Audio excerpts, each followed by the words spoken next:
Hello à tous et bienvenue dans cette nouvelle vidéo YouTube, j'espère que vous allez tous très bien.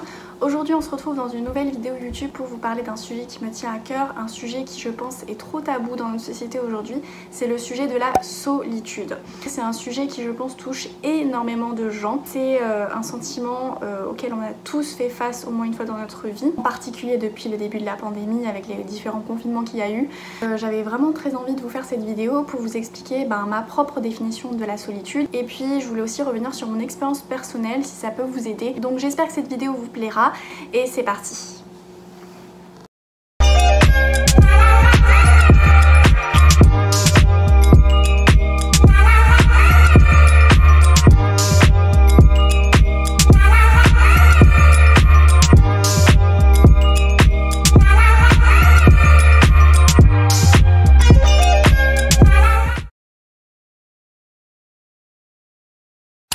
Donc la solitude c'est un sujet qui touche énormément de gens comme je le disais, mais en même temps c'est un sujet tabou. Personne ne peut dire à votre place si vous vous sentez seul ou non. C'est pour ça que c'est un sentiment qui est propre à chacun. Malheureusement ça touche énormément de gens mais pourtant on n'en parle pas trop. Et d'ailleurs pour vous dire, l'Angleterre a d'ailleurs créé le ministère de la solitude. C'est pour dire à quel point c'est vraiment un enjeu de société. Donc pour moi il y a deux types de solitude. Il y a la solitude physique, donc c'est le fait d'être physiquement seul. Donc là c'est évident quand on est seul puisqu'il n'y a personne autour de soi. Ça a notamment été le cas par exemple lors des confinements où certaines personnes se sont retrouvées toutes seules. Ça peut être le cas dans d'autres situations, mais en tout cas c'est le fait d'être physiquement seul. Puis il y a également la solitude mentale. La solitude mentale c'est le fait d'être, même si on est entouré de beaucoup de personnes, c'est le fait de se sentir seul, d'avoir ce sentiment qu'on n'est pas compris, qu'on ne peut pas être soi-même. Et en fait c'est le fait d'être dans des relations qui sont superficielles où on ne peut pas s'exprimer pleinement. Donc même si on est entouré de plein de personnes, donc on a l'impression d'un point de vue extérieur qu'on n'est pas seul, on se sent profondément seul. Pour moi la solitude, finalement la définition de la solitude c'est le fait de se sentir incompris, de se sentir jugé, de pas se sentir soi-même, que ce soit dans une relation, dans une conversation, au travail, à l'école, avec des amis, on peut vraiment se sentir seul et c'est pour ça que la solitude c'est un sentiment qui est très intime parce que même si ça se voit pas d'un point de vue extérieur, on peut se sentir très seul. Et d'ailleurs en anglais on va distinguer deux mots pour exprimer la solitude. Donc il y a le mot alone qui veut dire qu'on est physiquement seul, c'est le fait d'être seul, et puis il y a le mot lonely qui veut dire qu'on se sent seul mentalement. Donc il y a deux mots pour distinguer ces deux notions différentes alors qu'en français il n'y a pas du tout cette distinction qui est faite. Donc la solitude c'est pas forcément un événement qui est subi, qui est difficile, ça peut être quelque chose de totalement choisi. Si la solitude c'est quelque chose qui est choisi, dans ce cas là ça veut dire que c'est une opportunité pour connaître ses besoins fondamentaux, pour se reposer mentalement, pour apprendre à mieux se connaître, pour prendre du recul sur ses attentes envers la vie, envers les gens, que ce soit dans les relations amoureuses, amicales, de savoir ce qu'on veut vraiment pour notre vie. Donc c'est vraiment l'occasion de faire une introspection et on peut le voir comme une opportunité d'avancer, de grandir, d'évoluer. La solitude c'est aussi l'occasion de développer son courage émotionnel. Le courage émotionnel c'est le fait de faire des choses seul qui nous demandent du courage. Par exemple partir voyager seul ça demande du courage émotionnel parce que on doit faire face à des difficultés seul, ne compter que sur soi-même, savoir demander de l'aide aux autres quand on a des problèmes, quand on rencontre des difficultés. Le courage émotionnel c'est très fortement développé quand on est seul face à des situations. Donc la solitude, quand c'est quelque chose qui est vraiment choisi, c'est vraiment quelque chose qui peut être très bénéfique parce que c'est l'occasion de prendre du temps pour soi, de se recentrer sur soi-même. Donc la solitude c'est un réel moment de ressources où on va se concentrer sur ses projets, sur soi, mais évidemment si on est trop souvent seul ça peut devenir un fardeau, ça peut entraîner des conséquences très graves puisqu'il ne faut pas oublier que les êtres humains ce sont des êtres sociaux, ce sont des êtres qui ont besoin de donner, de recevoir de l'amour, d'être en contact avec d'autres personnes parce qu'on est fait comme ça. À l'époque de la préhistoire, les hommes préhistoriques ils vivaient en tribu parce que déjà c'était une question de survie, c'est-à-dire que si une personne était toute seule, elle mourait. Aujourd'hui c'est plus le cas, si on est tout seul on ne meurt pas physiquement, mais par contre ça peut entraîner de très graves conséquences comme des dépressions, des insomnies, des maladies cardiaques parce que tout est une question d'équilibre. Donc maintenant je vais vous parler de mon expérience personnelle vis-à-vis de la solitude. Personnellement, j'ai vécu les deux types de solitude. Je suis quelqu'un de très introverti, donc j'ai vraiment besoin de mes moments de solitude. Jusqu'à mes études supérieures, j'ai jamais vraiment souffert de la solitude. J'ai toujours été quelqu'un qui n'avait pas envie de s'entourer de 1000 personnes parce que je préfère être entourée de peu de personnes mais qui comptent vraiment pour moi et avec qui j'ai des relations authentiques et sincères, plutôt que de m'entourer de personnes qui sont juste là pour être là autour de moi mais qui au final ne m'apportent rien, ça c'est évident. Par contre, ce dont j'ai souffert, c'est plus de cette pression de ne jamais être seule, parce que être seule c'est très mal vu, hein.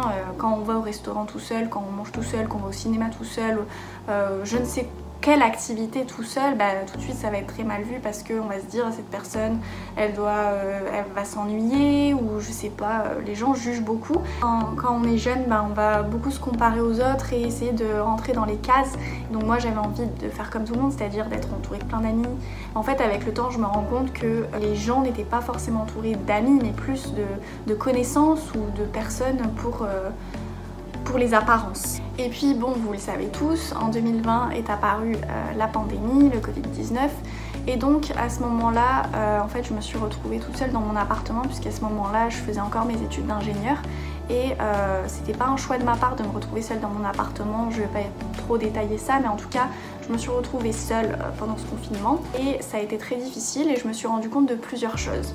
La première, c'est que oui, j'aime être seule, mais pas être seule au point de ne voir personne. Comme je le disais, on est des êtres humains, donc on est des êtres de contact, des êtres sociaux, on a besoin de voir les autres, de parler, d'échanger. Se retrouver seul, c'est bien de temps en temps, mais pas tout le temps, parce que là c'était à trop forte dose et donc forcément ça a eu des conséquences très néfastes pour moi et pour ma santé mentale. La deuxième chose que j'ai comprise, c'est que on ne peut pas vivre seul parce qu'on est dans un monde où on a besoin des autres pour vivre, on a besoin, voilà, quand vous allez faire vos courses, vous avez besoin de gens qui travaillent dans les supermarchés, vous avez besoin on a besoin de médecins, on a besoin de gens qui s'occupent de notre santé, on a besoin des mécaniciens, on a besoin des professeurs, on a besoin, en fait on a besoin les uns des autres, on peut pas vivre isolés, reclus dans notre monde parce qu'on a besoin des autres pour subvenir à nos besoins et puis pour avoir une bonne santé mentale. Et puis la dernière chose que j'ai apprise, c'est que finalement, moi qui croyais aimer être seule et être régulièrement seule dans ma vie, en fait je me suis rendu compte que je n'étais pratiquement jamais seule, parce que quand je suis seule physiquement, qu'est-ce que je fais? Je vais sur les réseaux sociaux et je regarde des lives Instagram, je regarde YouTube, je regarde des vidéos, des podcasts, donc c'est très bien.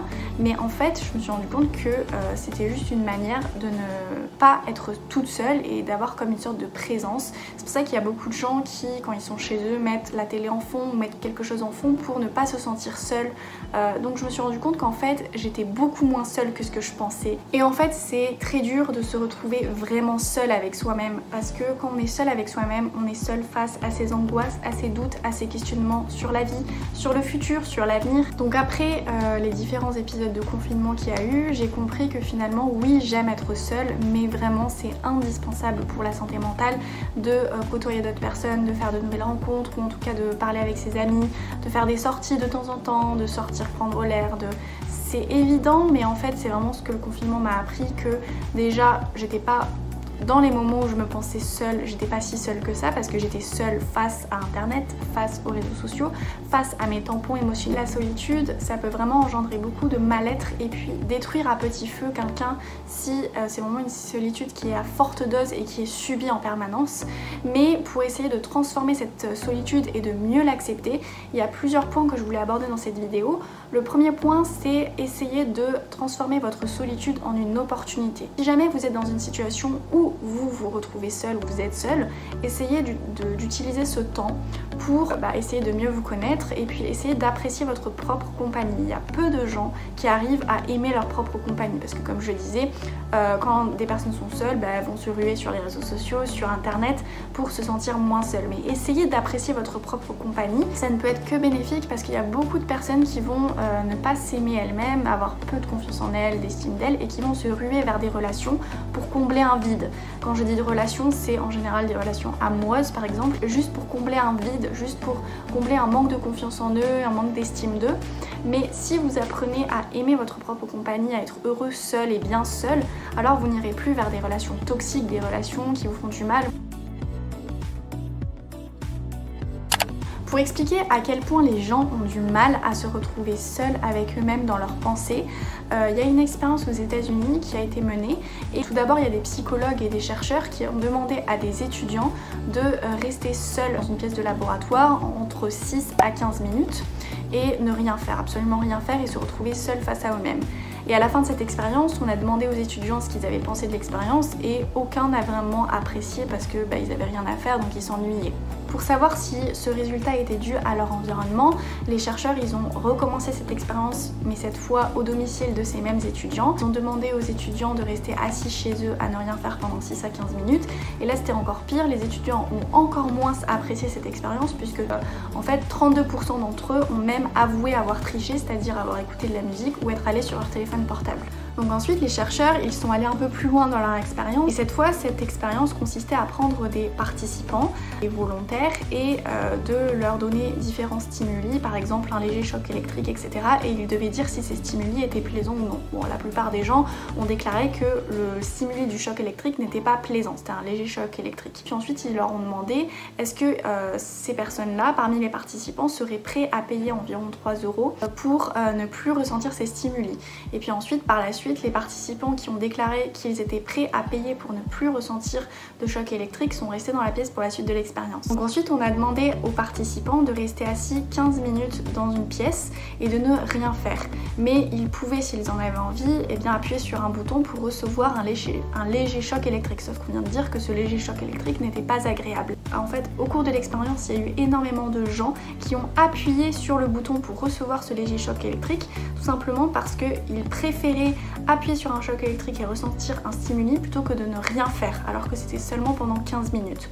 Alors que ces mêmes participants avaient déclaré être prêts à payer pour ne plus recevoir de choc électrique. Donc cette expérience montre à quel point les gens ont horreur de rester seuls à ne rien faire et ils préfèrent largement ressentir quelque chose de désagréable plutôt que de ne rien faire et d'être seuls face à leurs pensées. Si jamais vous êtes en tout cas dans une situation de solitude, ce que j'aimerais vous dire c'est tout simplement déjà dans un premier temps d'aller dans la nature, vous balader parce que on est dans un environnement où tout est plus grand que soi, les arbres, les animaux, etc., la terre. Il faut se détacher de ce cliché qui est de dire qu'il faut être en couple pour aller au restaurant ou pour faire des activités, aller au cinéma, parce que même si vous êtes célibataire, vous méritez de faire des choses pour vous, vous méritez de vous faire du bien, donc il faut arrêter de croire qu'il faut attendre d'être en couple ou d'avoir un date pour faire des choses, non pas du tout. Et puis si vous vous sentez seul, en particulier si vous avez souvent, vous subissez souvent de la solitude mentale, c'est-à-dire que vous êtes entouré de gens mais que vous vous sentez quand même seul, essayez de partir à la recherche de gens qui vous comprennent vraiment, qui comprennent vos passions, avec qui vous partagez énormément de valeurs, de passions dans la vie. Essayez de construire autour de vous un environnement qui vous ressemble, en tout cas des gens qui vous comprennent, parce que la solitude, comme je disais, c'est vraiment le fait de se sentir incompris, le fait de se sentir jugé, de ne pas se sentir soi-même. Donc essayez de rencontrer des gens de manière authentique, de vous retrouver dans des relations qui sont vraiment authentiques, où vous pouvez être vous-même.